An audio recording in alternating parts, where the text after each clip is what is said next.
श्री शिवाय नमस्तुभ्यम, हर हर महादेव। आज की ये वीडियो बेहद ही खास और महत्वपूर्ण रहने वाली है, खासकर उन सभी माताओं, बहनों और शिव भक्तों के लिए जो सावन सोमवार का व्रत रख रहे हैं। जैसा कि आप सभी जानते हैं कि सावन का पवित्र महीना भगवान शिव को समर्पित होता है और इसी पावन महीने में आने वाली नाग पंचमी तिथि का भी विशेष धार्मिक महत्व माना गया है। लेकिन नाग पंचमी की सही तारीख को लेकर इन दिनों लोगों के मन में काफ़ी बड़ा भ्रम बना हुआ है। कोई 16 अगस्त बता रहा है तो कोई 17 अगस्त की तारीख बता रहा है। वहीं कुछ भक्तों का कहना है कि 17 अगस्त को सावन का तीसरा सोमवार पड़ रहा है और इसी दिन नाग पंचमी का संयोग बन रहा है। ऐसे में इस बार की नाग पंचमी को लेकर भक्तों के मन में उत्सुकता और भी बढ़ गई है। मान्यता है कि सोमवार के दिन नाग देवता की पूजा और भगवान शिव की आराधना का संयोग अत्यंत शुभ माना जाता है। इस वीडियो में हम आपको नाग पंचमी की सही तिथि, पूजा का शुभ समय, नाग देवता को कौन कौन सी चीज़ें अर्पित करनी चाहिए, भगवान शिव की पूजा किस विधि से करनी चाहिए और कौन सी गलतियां भूल कर भी नहीं करनी चाहिए, साथ ही जानेंगे नाग पंचमी मनाई किस दिन जाती है।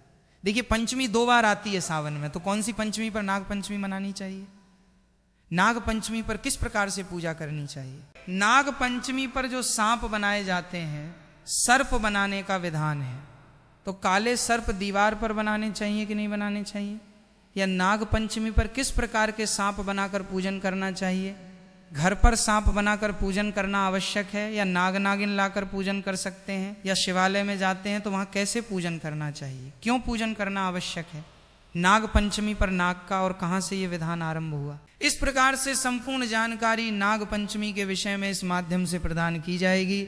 लेकिन भक्तों, जानकारी आरंभ करने से पहले हमारा आपसे हाथ जोड़कर निवेदन है कि वीडियो यदि थोड़ा सा भी उपयोगी लगे तो एक बार लाइक अवश्य कर दीजिएगा, क्योंकि इन वीडियो को बनाने में बहुत ही ज़्यादा मेहनत लगती है। शास्त्रों द्वारा ये जानकारी एकत्रित कर कर हम आपको हमारे चैनल के माध्यम से बता दें, इसलिए आपका कर्तव्य भी बनता है कि वीडियो को लाइक करके चैनल को सब्सक्राइब जरूर करें, ताकि आने वाली सावन और नाग पंचमी के बारे में जो भी जानकारी आपको सबसे पहले नोटिफिकेशन के माध्यम से प्राप्त होती रहे। भक्तों, नागदंश से बचने के लिए, अर्थात नाग कभी आपको नाग से नाग विशेषता आपकी रक्षा रहे, कमेंट बॉक्स में अवश्य लिखिएगा नागेंद्र हराय नमः या जय नाग देवता। इस मंत्र का जाप करने से घर में जो नाग दोष है वो खत्म हो जाता है और नागों से रक्षा होती है। वैसे तो हमारे यहाँ नव को अशुभ मांगते हैं और उन्हें देखते ही लोगों के मन में वो फैल जाता है कि ये हमें डस लेगा, लेकिन नाग पंचमी के दिन इनकी पूजा क्यों की जाती है। ऐसा क्या है कि वही लोग जो सांप से नफरत करते हैं और दूसरी उसे नाग पंचमी के दिन पूजा पाठ करते हैं, इसके पीछे सनातन धर्म में गहरी धार्मिक मान्यता है। नागों को केवल एक जीव के रूप में नहीं,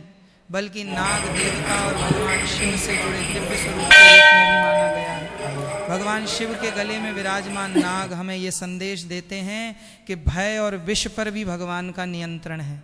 वहीं शेष नाग को भगवान विष्णु की शैया के रूप में माना जाता है। मान्यता है कि नाग पंचमी के दिन नाग देवता की श्रद्धा पूर्वक पूजा करने से नाग देवता का आशीर्वाद प्राप्त होता है और परिवार की सुख शांति एवं समृद्धि की कामना की जाती है। इसी कारण इस दिन लोग नाग देवता को दूध, अक्षत, पुष्प और जल अर्पित करते हैं तथा भगवान शिव की पूजा भी करते हैं। लेकिन ध्यान रखें, जीवित सांप को दूध पिलाना उचित नहीं माना जाता। पूजा प्रतीकात्मक रूप से नाग देवता की प्रतिमा या चित्र के सामने करना ही बेहतर है।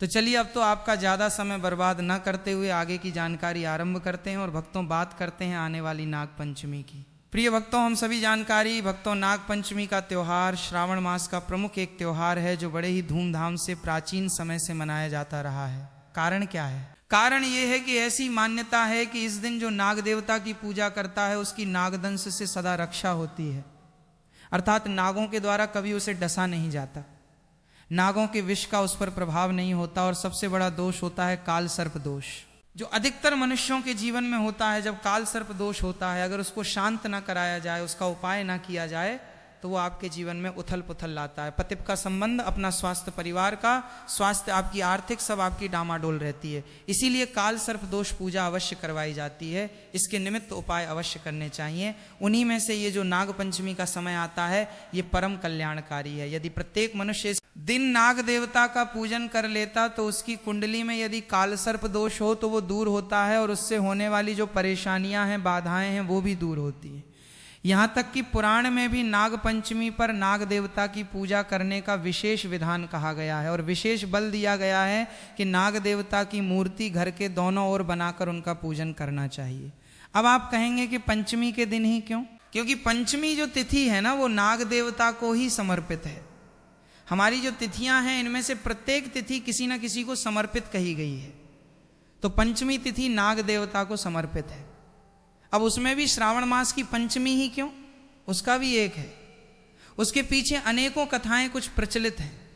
एक वर्णन आता है, जब जन्मे जो कि पांडवों के ही वंशज रहे हैं, अर्थात पांडवों के बाद के जो राजा हैं, ये पांडव वंश के जो राजा रहे, ये कलयुग के आरंभिक राजा इनके पिता थे परीक्षित। तो राजा परीक्षित को जब तक्षक नामक सर्प ने डस लिया, जिसके कारण उनकी मृत्यु हो गई, बड़े धर्मात्मा राजा थे, तो उनके पुत्र जन्मे जिन्हें ये प्रतिज्ञा की कि वो इस पूरी पृथ्वी को ही सर्पों से विहीन कर देगा, सर्प विहीन हो ये पृथ्वी। और उसने हजारों हजार करोड़ों नागों की आहुति यज्ञ में देनी आरंभ कर दी। सब नागों को यज्ञ में आहुति देकर भस्म करना आरंभ कर दिया। तब एक बड़े ही उत्तम ऋषि हुए हैं, उन्होंने जाके निवेदन किया कि हे, यदि तुम इस प्रकार से नागों का नाश कर दोगे तो ये सृष्टि नाग विहीन हो जाएगी और नाग विहीन सृष्टि असंतुलित हो जाएगी। इससे सृष्टि का संतुलन बिगड़ जाएगा और फिर नागों में शेष नाग जो इस पृथ्वी को धारण करते हैं, भगवान नारायण के आसन रूप है, वो सदा ही पूजनीय है। तो तुम्हें ऐसा नहीं करना चाहिए, किसी एक सर्प के क्रोध का दोष तुम्हें सभी नागों को नहीं देना चाहिए। तो फिर जन्मेजय ने उस यज्ञ को वहीं पर विराम किया। माना जाता है कि उस दिन जन्मेजय के द्वारा नागों की पूजा भी की और इसीलिए उस दिन से नाग पंचमी का त्योहार मनाया जाना आरंभ हुआ। इसके अलावा एक वृतांत आता है। वृतांत आता है कि जो भगवान कृष्ण का अवतार हुआ, तो भगवान श्री कृष्ण ने जब कालिया देह में कालिया नाग को नाथा था, वो दिन भी यही श्रावण मास की पंचमी का था। इसीलिए इस दिन को नाग पंचमी के रूप में विशेष रूप से मनाया जाता है। इसके अतिरिक्त भी भांति भांति की कथाएं प्रचलित हैं, प्रसंग प्रचलित हैं। कुल मिला के ये कि श्रावण मास की ये जो पंचमी होती है, ये नागों को समर्पित है और इस दिन हमें नाग पंचमी मनानी चाहिए। ऐसा क्यों चाहिए, इसके विषय में मैंने आपको आरंभ में ही बता दिया। सबसे प्रमुख कारण है कि आपको काल सर्प दोष से मुक्ति मिलती है और आज के समय में फिर भी सर्प कम हो गए। पहले तो कहीं भी निकलते, शहरों में भी होते थे।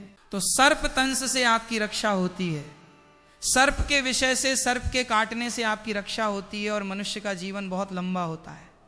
न जाने कब कहाँ आप चले जाएं और कब आपको इस शुभ दिन की आवश्यकता पड़ जाए। इसीलिए हमें सभी को इस दिन सर्पों की पूजा करनी चाहिए।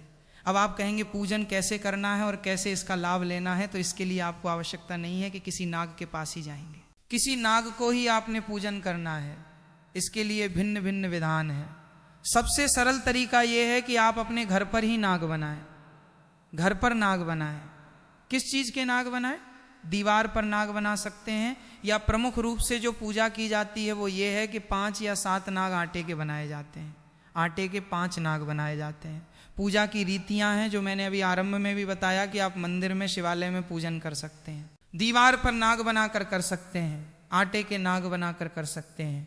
पूजन करना कैसे है, ये प्रश्न बड़ा है। पंचमी के दिन, नाग पंचमी जिस दिन होगी, उस दिन आपको सुबह सूर्योदय से पहले उठना चाहिए। उठने के बाद स्नान आदि कीजिए, स्वच्छ वस्त्र धारण कीजिए। स्वच्छ वस्त्र धारण करके नाग पंचमी पूजन के लिए सारी सामग्री एकत्र कीजिए। तो यहाँ पर जो विधान बताए गए हैं ना, 3 विधान, उनके विषय में हूं मैं आपको। तो एक विधान तो ये है कि आप दीवार पर नाग बनाकर और नाग पंचमी की पूजा करते हैं। इसमें कुछ लोग क्या करते हैं कि दीवार पर काले नाग बनाते हैं। तो यहाँ एक बड़ी जानकारी आपके लिए ये है कि दीवार पर कभी भी अंदर की साइड, भीतर की साइड काले नाग नहीं बनाने चाहिए। ये शुभ परिणाम नहीं ले आता। जो काले नाग यदि आपने बनाकर पूजन करना है तो दीवार के बाहर की साइड बनाकर पूजन करने को कहा गया है, कि अंदर कभी आपने दीवार पर काले नाग नहीं बनाने। इसका ध्यान रखिएगा। दूसरी जो विधि है, जो सर्वाधिक प्रचलित विधि है समाज में, वो है आटे के नाग बनाकर उनकी पूजा करना। तो थोड़ा सा आटा लीजिए, उसमें नमक नहीं डालना है और उससे आप आटा गूंद के और 5 नाग बना लीजिए। 5 नाग बनाने के बाद थोड़ा सा दूध एक किसी पात्र में लीजिए। पूजन के लिए रोली, मौली, अक्षत, पुष्प और भगवान नाग देवता को भोग लगाने के लिए मूंग भिगोए जाते हैं। तो थोड़े से जो हरे मूंग होते हैं ना, हरे मूंग ले लीजिए। ये सारी सामग्री एकत्र कर लीजिए। सामग्री एकत्र करके जो भी आपके यहाँ पर पूजा स्थल है वहाँ पर बैठ जाएं और जो आपने नाग बनाए हैं उन नागों को किसी बड़े पात्र में स्थापित कर लीजिए। किसी बड़ी गहरी प्लेट लीजिएगा। कोई गहरी प्लेट इसलिए बोल रहे हैं क्योंकि अगर वैसे प्लेट लेंगे, थोड़ा सा दूध उसमें डालेंगे, वो बाहर छलक जाएगा। तो गहरी सी प्लेट लीजिएगा, कोई पात्र लीजिए जिसमें वो 5 नागों को आप एक साथ रख सकें। अब आप अपने सीधे हाथ पर जल लीजिए, अक्षत रखिए, पुष्प रखिए, दक्षिणा के रूप में जो रखना चाहे रखिए और व्रत पूजन का संकल्प कीजिए, क्योंकि इस दिन व्रत भी किया जाता है नाग पंचमी का। व्रत पूजन का हम संकल्प करेंगे, फिर पूजन आरंभ करेंगे। 3 बार बोलिए ओम श्री विष्णु, ओम श्री विष्णु। ओम श्री विष्णु अपना नाम, अपना गोत्र, जिस स्थान पर बैठकर पूजन कर रहे हैं वहाँ का मकान नंबर, क्षेत्र का नाम, शहर का नाम, श्रावण मास, शुक्ल पक्ष, पंचम पुण्यतिथि, आयु, आरोग्यता प्राप्त श्री विष्णु संकल्प आप नाग देवता के चरणों में अर्पित कर दीजिए। अब घी का दिया जलाइए, दीपक के नीचे अक्षत या पुष्प रखिएगा आसन के रूप में और धूप प्रज्वलित कीजिए। सबसे पहले थोड़ा जल नाग देवता को अर्पित कीजिए। इसका सरल तरीका यह है कि एक तांबे का लोटा लीजिएगा, उसमें पहले थोड़ा गंगा जल भरिए, फिर शुद्ध जल भरिए और उस जल से फूल के माध्यम से नाग देवता को जल की छींटे दीजिए, या थोड़ा थोड़ा जल आप अर्पित कर सकते हैं। 5 नाग को ओम नाग देवताय नमः जलम समर्पयामि।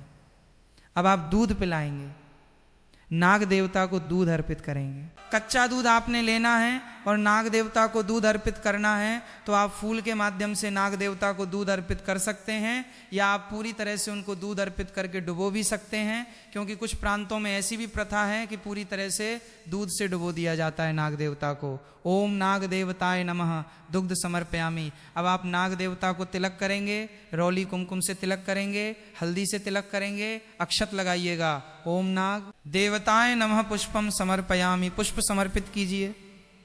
नाग देवता को थोड़े से फूल लीजिए और वो अर्पित कीजिए। ओम नाग देवताय नमः माल्यार्पणम कुरह पुष्पम समर्पयामि। इसके बाद नाग देवता को धूप दीप अर्पित करेंगे। ओम नाग देवताय नमः धूपम दर्शयामि दीपम दर्शयामि। धूप दीप दिखाइए, नैवेद्य के रूप में आप भोग प्रसाद अर्पित कीजिए। अगर आपने मूंग भिगोए हैं, आपके यहाँ प्रथा है मूंग भिगो के और उनको अर्पित करने की, तो मूंग अर्पित कीजिए। अन्यथा मिठाई है तो मिठाई, बताशा, मिश्री जो आपके पास हो वो भोग प्रसाद के रूप में नाग देवता अर्पित कीजिए। और जलाशमिनी के लिए एक बार फिर से फूल के माध्यम से जल के छींटे दे दीजिए, हाथ जोड़ के नमस्कार कीजिए। दक्षिण अर्पित करना चाहते हैं दक्षिण अर्पित कीजिए और फिर बैठ के आप नाग पंचमी की कथा सुनिए। कथा मैं आपके लिए इसी चैनल पर अपलोड करूँगा, तो कथा सुनिएगा। कथा सुनकर मैं उसी में आरती भी रिकॉर्ड करूँगा। नाग देवता की कीजिएगा। आरती करने के बाद चरण वंदना कीजिएगा। चरण वंदना करके हम पुष्पांजलि करेंगे कि हे नाग देवता, हमने आपकी ये जो पूजा की है इसमें हमसे कोई जाने अनजाने में गलती हुई हो, त्रुटि हुई हो तो उसे क्षमा कीजिएगा। हम अज्ञानी जीव हैं, जैसी बन पड़ी है वैसी सेवा हमने अपनी समझ के अनुसार आपकी की है। प्रभु जाने अनजाने की गलतियों को क्षमा करते हुए दया का आशीर्वाद प्रदान कीजिए। सदा आपके सर्पदंश से हमारी रक्षा होती रहे। हमारे जीवन में काल सर्प दोष हमें प्रभावित ना करें और हम सदा उससे मुक्त रहे। आज के इस व्रत को आप स्वीकार करें, पूजन को स्वीकार करें और आपको अर्पित करने के लिए हमारे पास कुछ नहीं है। तन मन धन सब आप ही का है। हमारे पास केवल क्या है? परमेश्वर प्रभु ये पत्र पुष्प की भेंट है। इसे आप स्वीकार करें और दया का आशीर्वाद प्रदान करें और वो पत्र पुष्प नाग देवता को अर्पित कर दीजिए। हाथ जोड़ के नमस्कार कीजिए। इस प्रकार से आपकी अब पूजा पूर्ण होती है। अगर आप मंदिर में पूजन करना चाहते हैं तो जाइए, शिवालय में भी इसी प्रकार से जल अर्पित कीजिएगा, दूध अर्पित कीजिएगा, तिलक कीजिएगा, लगाइएगा, पुष्प अर्पित कीजिएगा, धूप दीप दिखाइएगा, भोग प्रसाद अर्पित कीजिएगा। तदोपरांत बैठ के कथा सुनिएगा और पुष्पांजलि करके अपने पूजन को पूर्ण कीजिएगा। इस प्रकार से आप पूजन शिवालय में भी कर सकते हैं। ये विधि है नाग पंचमी के पूजन की। इसके बाद सायंकाल को ये जो है इनका विसर्जन कर देना है, क्योंकि ये आटे के बने हैं तो जल में वैसे ये मिक्स हो जाएंगे, घुल जाएंगे, बाद में इसको जल विसर्जित कर दीजिएगा। अब प्रश्न उठता है कि हमें ये व्रत करना कब है, क्योंकि अधिकतर समाज में बड़ा भ्रम रहता है कि कौन सी पंचमी पर करें। देखिए, यूं तो ये कृष्ण पक्ष और शुक्ल पक्ष की दोनों ही पंचमियों पर किए जाते रहे हैं, परंतु विशेष रूप से कहूँ तो ये जो पूजा है नाग पंचमी के रूप में जो की जाती है, तो नाग पंचमी जो है विशेष रूप से श्रावण मास के शुक्ल पक्ष की पंचमी पर मनाई जाती है। तो चलिए बताओ, अब जान लेते हैं कि इस वर्ष नाग पंचमी की सही डेट टाइम क्या है और जो पूजा का शुभ मुहूर्त रहेगा वो किस मुहूर्त में पूजा करना है और नाग पंचमी का समापन कितने बजे होगा, कितनी तारीख को होगा। तो भक्तों, हिंदू कैलेंडर के अनुसार इस वर्ष 2026 में कब है ये देखिए, 2026 में श्रावण मास के शुक्ल पक्ष की पंचमी तिथि की शुरुआत हो रही है। 16 तारीख की शाम को 4:52 तक और 17 अगस्त को शाम को 4:59 पे ये समाप्त हो जाएगी। ऐसे में नाग पंचमी का व्रत किया जाएगा 17 अगस्त को, और 17 अगस्त को ही नाग पंचमी मनाई जाएगी। इसके अतिरिक्त 3 अगस्त को भी नाग पंचमी लोगों को कैलेंडर में दिखाई दे रही होगी, कृष्ण पक्ष की पंचमी है। तो प्रमुख रूप से जो नाग पंचमी का त्योहार है वो श्रावण मास के शुक्ल पक्ष की पंचमी को मनाया जाता है। अगर किसी प्रदेश में ऐसी परंपरा है कि कृष्ण पक्ष की पंचमी को मनाते हैं तो आप 3 अगस्त को भी मनाते हैं। भक्तों, एक बात बिल्कुल भी मत भूलिएगा, नाग पंचमी के दिन केवल नाग देवता की पूजा करके अपनी पूजा को पूर्ण न समझें, क्योंकि इस दिन यदि सावन का सोमवार भी हो तो यह दिन भगवान भोलेनाथ की आराधना के लिए भी विशेष बन जाता है। नाग देवता का भगवान शिव से गहरा संबंध है और वे महादेव के गले में विराजमान रहते हैं। इसलिए नाग देवता का पूजन करने के साथ साथ भगवान शिव की पूजा करना भी बिल्कुल न भूलें। सबसे पहले श्रद्धा पूर्वक नाग देवता का पूजन करें और उनकी प्रतिमा या चित्र पर दूध अर्पित करें। फिर भगवान शिव के शिवलिंग पर भी जल और दूध अर्पित करके बेलपत्र, पुष्प और अक्षत चढ़ाएं। इसके बाद सच्चे मन से ठा नमः शिवाय का जाप करें और महादेव से अपने परिवार की सुख शांति और समृद्धि की प्रार्थना करें। याद रखिए भक्तों, नाग पंचमी और सावन सोमवार का ये पावन संयोग आपके लिए भगवान शिव और नाग देवता की संयुक्त आराधना का सुंदर अवसर है।